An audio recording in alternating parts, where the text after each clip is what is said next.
Myself is Tejasri Kosbe, lecturer from Praveen Patil Polytechnic, Bhinder.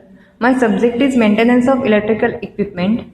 In this chapter 3 is testing and maintenance of rotating machines, part 8, learning outcomes. At the end of this video, you will learn about routine test for single phase induction motor. So routine test for a single phase induction motor. Following are the routine tests for single phase induction motor, which are: first is no load test, second lock rotor test, third is quiet running test, fourth is insulation resistance test, fifth is high voltage test, and sixth is resistance measurement test. Next are the type tests for single phase induction motor.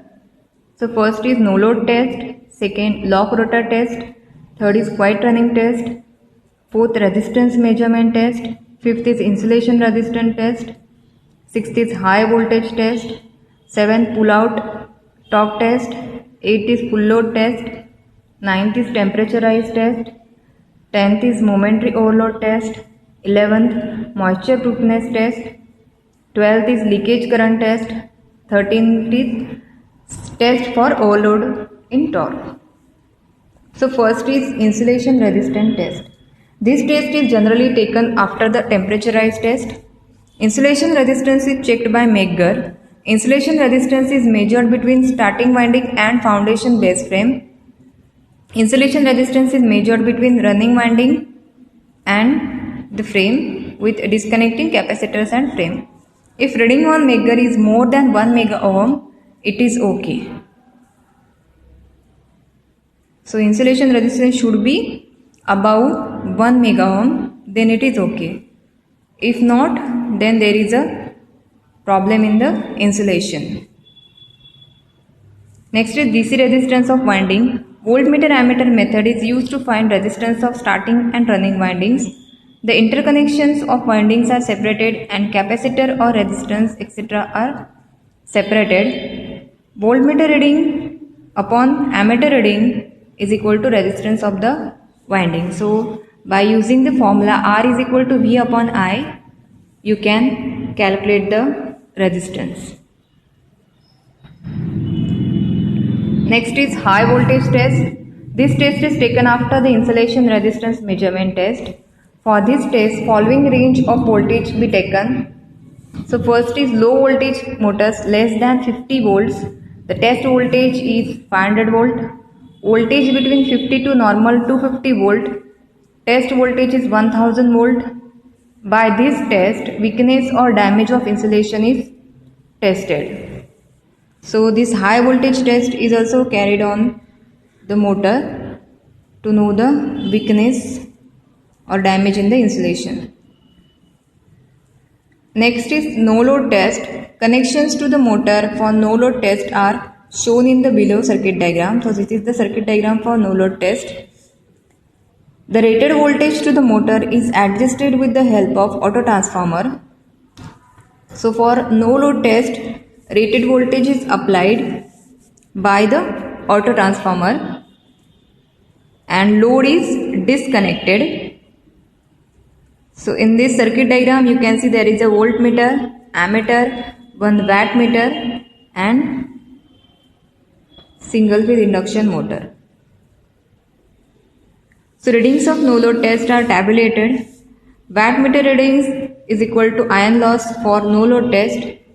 These readings are also useful to draw the circle diagrams of this motor. So by performing this test you can also draw the circle diagram for single phase induction motor. So this is the observation table for this test in which you have to take the readings for voltage, current, power, frequency and speed.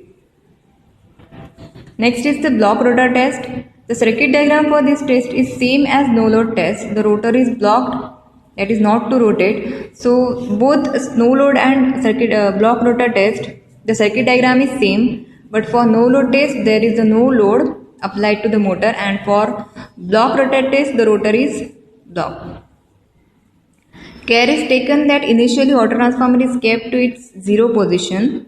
The motor is started, slowly auto transformer is operated and voltage is increased till ammeter reading shows the rated current of the motor Operation of autotransformer is stopped and readings of the respective meters are tabulated in observation table.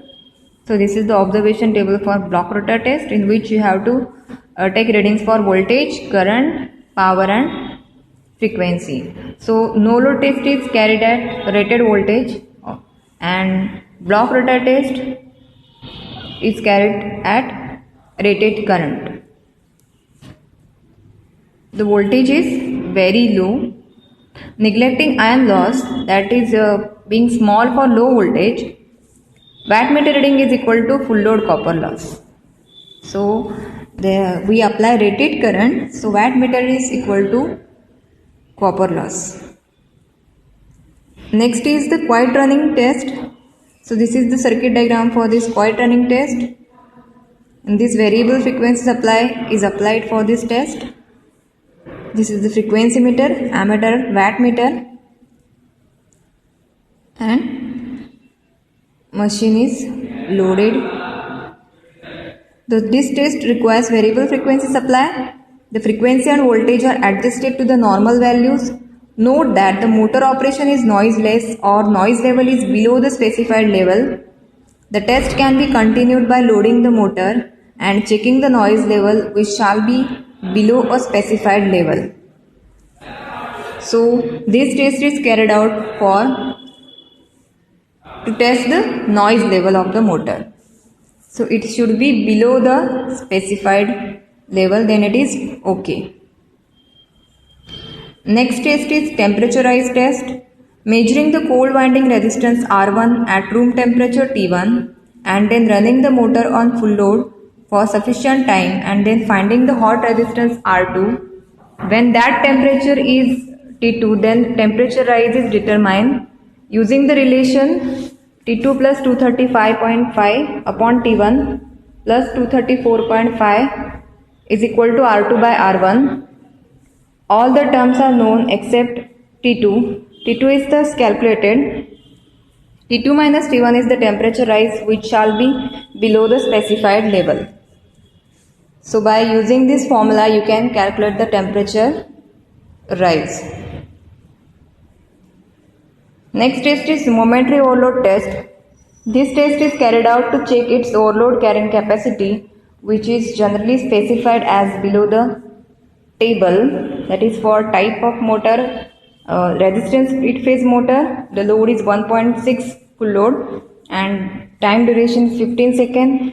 For capacitor start induction run, full load capacity is 1.6 full load and duration is 15 seconds.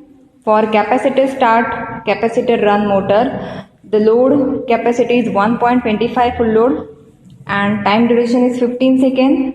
For shaded pole, 1.20% of full load is applied and time duration is same 15 seconds. So with this much overload for 15 seconds, the behavior of motor should not be abnormal as the speed, noise, temperature rise is concerned. Motor should not stop. Generally, this test is performed immediately after the full load temperature rise test. So in this you can overload the motor for 15 seconds and check the behavior of the motor. If it is okay, then good, and if it is not, then the performance should be improved. Thank you.